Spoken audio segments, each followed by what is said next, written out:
Do you smell what The Rock is cooking? Hands off the merchandise. Bring the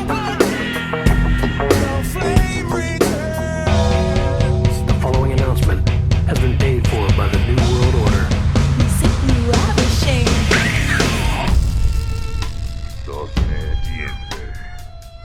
Accept the Lord of Darkness as your savior. Get ready to fly. Super kick. Yeah. Let's be Atlanta, DA.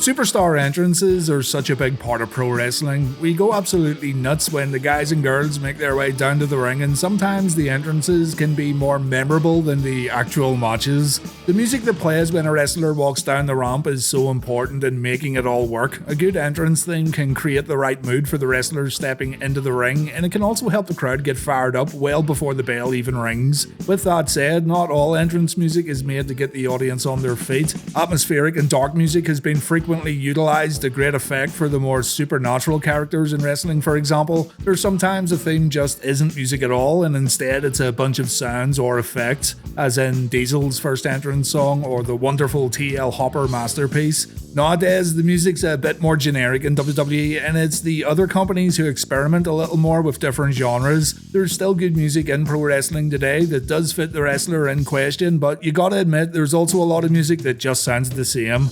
So today I want to take a look at some of my favourite themes, and I'll try to explain why I like them too. This is a video I've wanted to make for a long time, but I've put it off because it's impossible to play theme music on YouTube without making alterations or changing the tracks, but I figure you guys know all the entrance music anyway, so I'll play as much as I can here, and I'll also remix some tracks in hopes I can avoid any YouTube issues, and I'll also state which version of the theme song I'm talking about when necessary. Also, the usual disclaimer, these are just some of my favourites. You'll have other music that you like, and some of my choices you're not gonna like. If we all like the same things, then things would get pretty dull pretty quickly.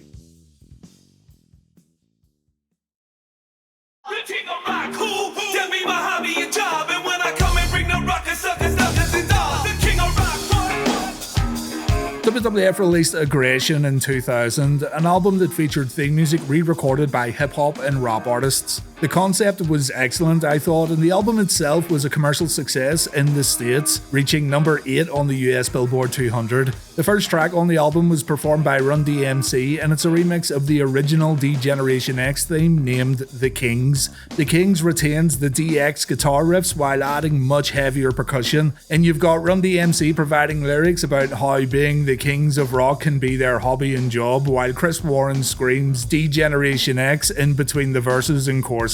Remixing well-established tracks can go one of two ways really, but I thought The Kings was excellent because it still retained the classic DX theme while adding more to it. It's my favourite song on the Aggression album, and it's a shame D-Generation X didn't use it for a bit longer.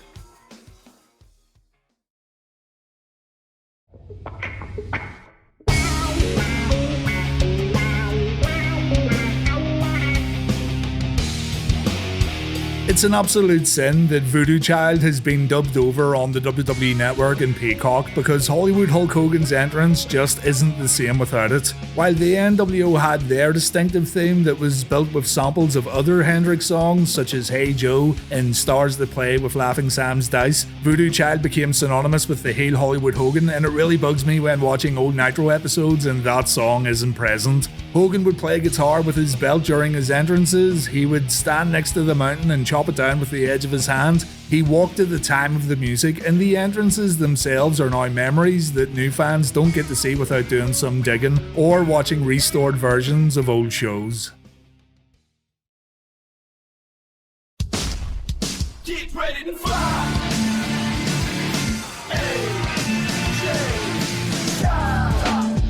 Also known as Get Ready to Fly by fans, this one took AJ's original I Am theme and, in my opinion, made everything about it better. Better vocals, better instrumentation, and a song that fit AJ way better. As a matter of fact, I think the Grits remix of I Am suits AJ more than his current WWE song Phenomenal. Did you know that Phenomenal was written for James Storm? According to Road Dogg, Storm rejected the song before his NXT debut, so AJ had a listen, he thought it was good, so the song became AJ's when he debuted at the 2016 Royal Rumble. Anyway, the Grits remix of I Am or Get Ready to Fly is my favourite AJ theme, and there's a million different uploads of it on YouTube. Go check it out.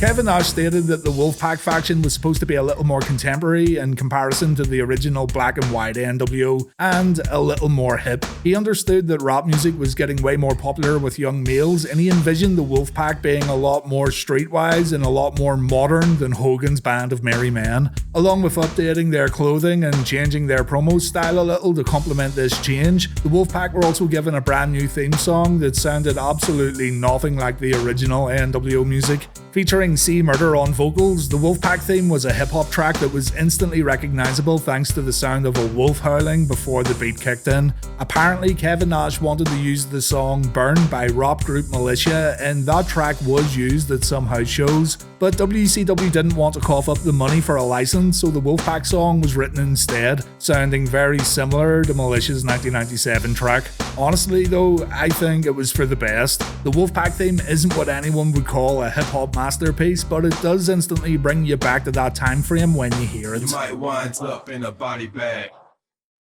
Step up, it's just the next one and nothing to kill. You don't believe it, but I'm betting that you will.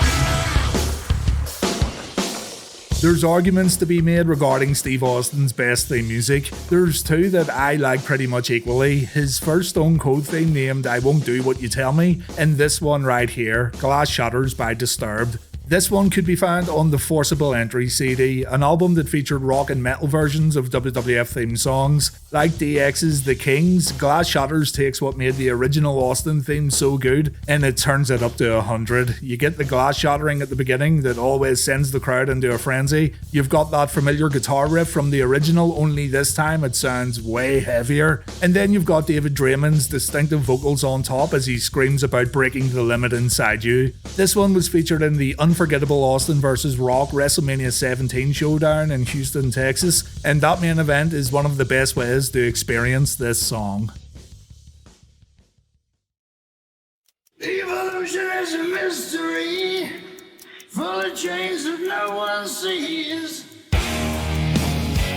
We all know that Motorhead worked with Triple H a few times to create The Game and King of Kings, but there's something about that Evolution track that I really like and I can't put my finger on it. Lemmy sings about the clock making a fool out of history and how nothing ever stays the same, and the song has this slower tempo that I think fit Evolution so well during their slow walks to the ring. Using Motorhead again for Evolution was a great move. The band did an outstanding job with Triple H's music, and bringing the group back in to record a track for Triple H's faction made a lot of sense. I think they knocked it out of the park, and it's one of those songs you can put on and your friends who couldn't care less about wrestling will still appreciate it. There's a version that has an alternative intro, a horn intro, that I don't think was really that necessary, but yeah, it's there.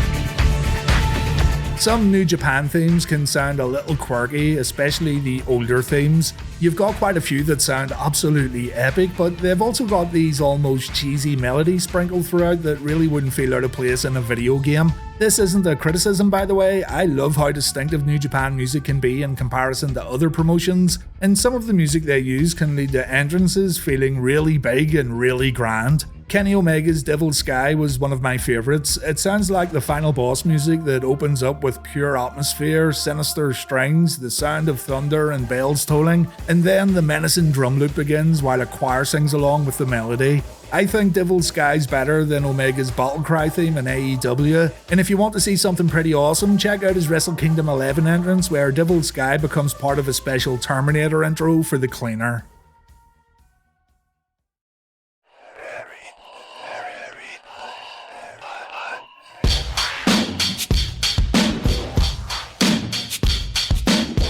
A A great example of an entrance song perfectly matching what was going on inside the arena. You get a creepy intro while the lights go out and a red light shines on the stage. A small fire then begins, and as soon as those distorted drums begin to play, we see the Brood rising from the ground.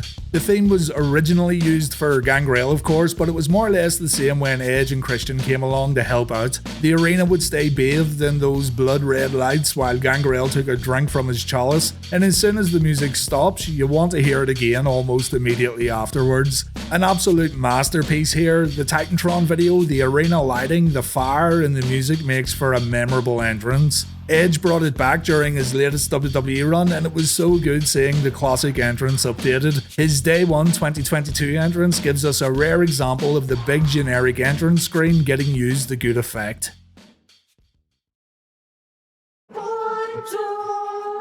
I'm just a sexy boy.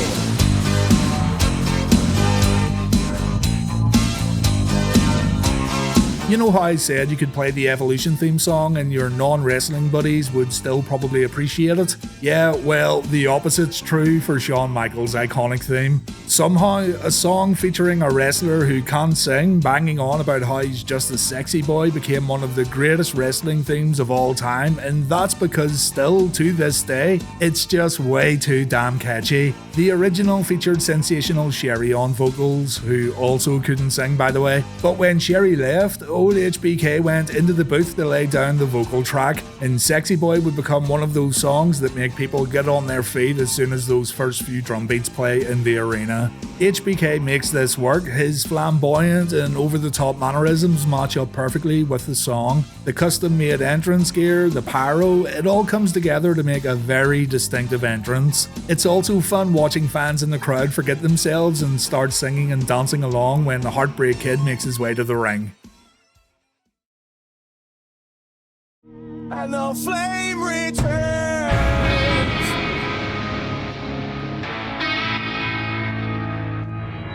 You know why you probably don't like Slow Chemical? It's because you've only heard it during Kane's entrance where it cuts off way too early. The first half of the track gets the classic WWE remix treatment where an established theme song gets a new vocal track, this time by Finger 11. But what's different here is a lot of the original instrumentation stripped away to give us nothing but clean guitars and drums. After the opening verses, the song completely shifts when it goes into the chorus and bridge, and it's a great change-up that unfortunately was rarely heard on TV.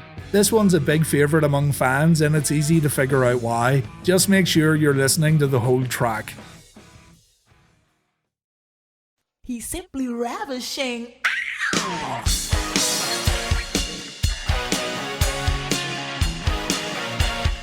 I know people prefer his WCW theme with the big cat roaring at the start, but I love the cheesiness of Simply Ravishing, and it absolutely sounds like a song that could have been released in the charts during the early 90s. The lyrics are all about Rick Rude being a ladies' man.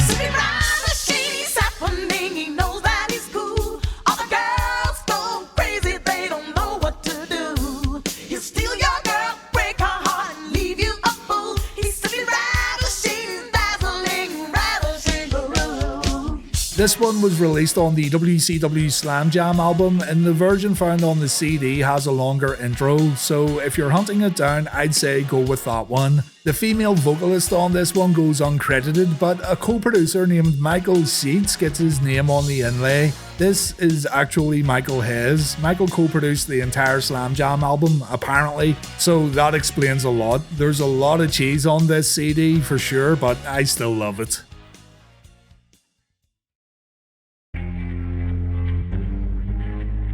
Do you smell what The Rock is cooking? The Rock says know your damn The version role. of The Rock's theme I'm talking about here is the one he used slightly before, during, and slightly after his time in the corporation. Check out Survivor Series 1998 and WrestleMania 15 for examples. This is the first Rock theme to have that distinctive bass loop, and man, did that music ever suit the Great One as he walked down to the ring holding the WWF Championship. There's elements of the Nation of Domination music heard in this one, particularly with the drum loop and the guitar picks heard in the background. If you listen to the Nation's theme songs and listen to this one, you'll definitely notice the similarities. Every rock theme afterwards, more or less, was built upon Know Your Role, where that bass loop either got amplified with electric guitars or the overall pace of the theme was turned way up, but for the heel rock during that time frame, the slower, more simple version just worked a whole lot better in my opinion. I'm also a big fan of his Hollywood rock theme, so you can get great results by bringing the tempo down and keeping things simple instead of going balls to the wall with heavier music. An absolute brilliant theme song here, and one I still go back to. Fight for what's right. Fight for your life.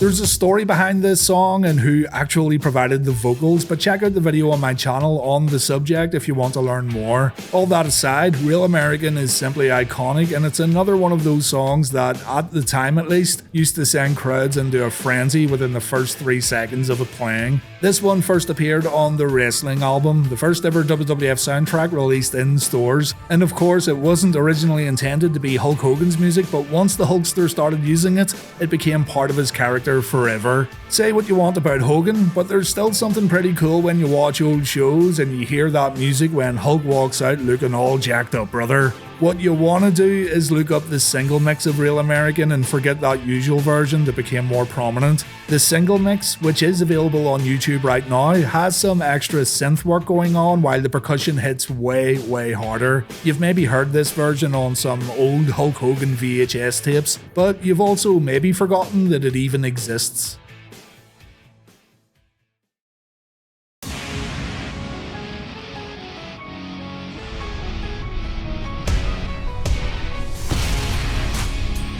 Probably the most recent theme I'll put in this video because it's just so good in terms of fitting Roman's current character. While his Shield remix music used to make people groan, this theme right here does a wonderful job of complementing what Roman has now become, an almost untouchable, intimidating champion of pro wrestling.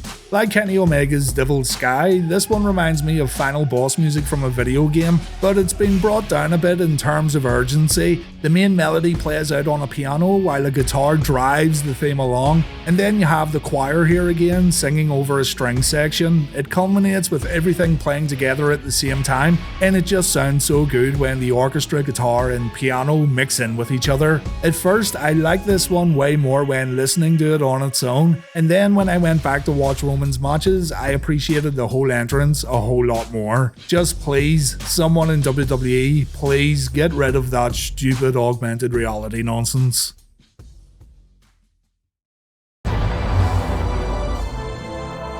Allow the purity of evil to guide you.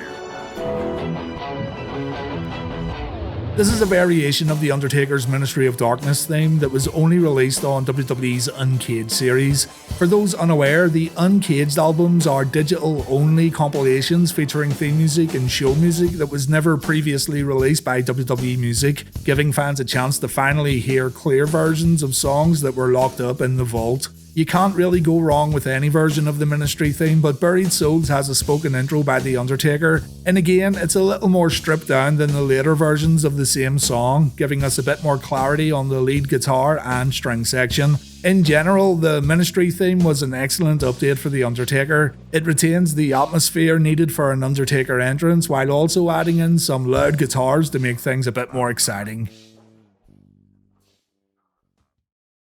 I am the pain, I am the game. You won't forget my name. I'm putting this one on here as I already included a Motorhead song, yet this one is still fantastic. The live version I could do without, to be honest, but the studio version included in WWF Forcible Entry is great. That familiar Triple H guitar riff remains intact, only this time we've got a key change towards the end. The song builds and builds towards the final 20 seconds or so, where it becomes increasingly more frantic and urgent. Dave Williams screams over and over again that it's time to feel the pain and it's time to play the game as you get this awesome payoff at the end of the song, and it really makes you want to go back and play it all over again. Triple H had such a good relationship with Motorhead that you just don't ever imagine him using anyone else for his solo runs, but I think Drowning Pool did a great job of alternating the original and making it their own while still making it sound like a Triple H theme.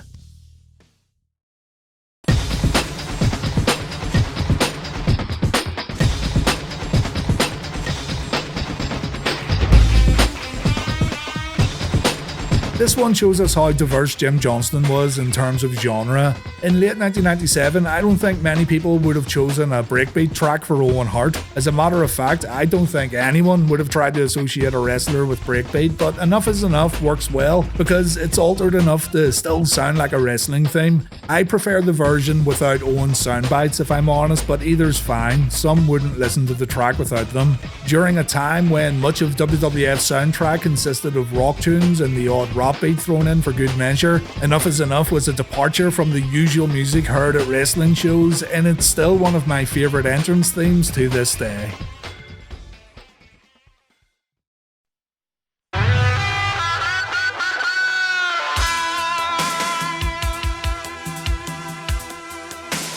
There's a few variations of this one, but the basic structure is still the same, though the one I'll talk about today is named Coast, or at least that's what the internet says, and it was used in late 1995 and 1996, if that helps you pinpoint it down. The Horsemen's theme tune was driven forward by some absolute legend on guitar, shredding like his life depended on it. It breaks in the middle for some keyboards to come through, but it's that distinctive guitar lick right at the beginning that's still remembered all these years later. The version used before Coast, which I believe is just named Horsemen, is just as good too. Same structure, but there's a completely different guitar track laid on top.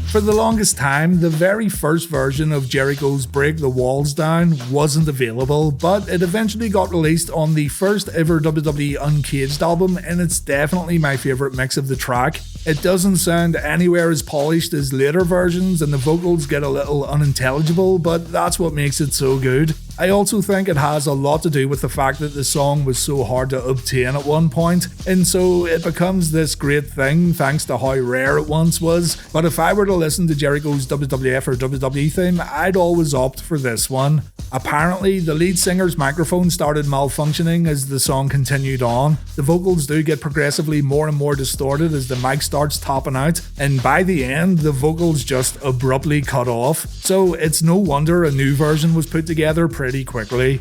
The song has been re-recorded and remixed multiple times for some reason or another, with some updates being unnecessary, such as the Save Us 222 version that added a lot of reverb. So I'd say go with version 1 or the mix featured on WWF The Music Volume 4.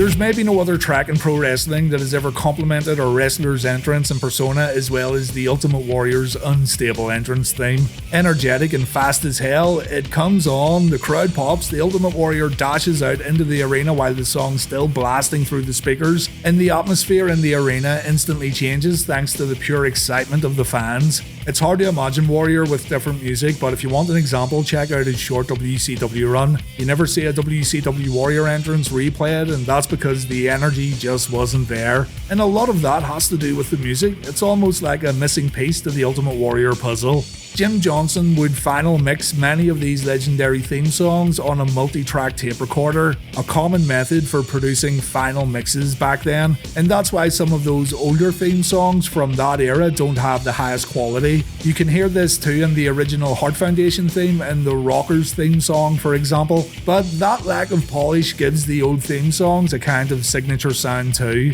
Big studio recordings like Real American didn't suffer from these same flaws. There's so many more I want to talk about, but I'll wrap it up here. There's Metal Lingus by Alter Bridge, multiple Sting themes, Cult of Personality by Living Colour, Glorious Domination, No More Words, the incomparable Ass Man for Billy Gunn, Ted DiBiase's theme, ECW's use of licensed music including Enter Sandman and Natural Born Killers. You just can't condense all this stuff into one video, so I'm going to do this again in the future. Let me know some of your favourites in the comments. Thank you very, very much for watching, and take care.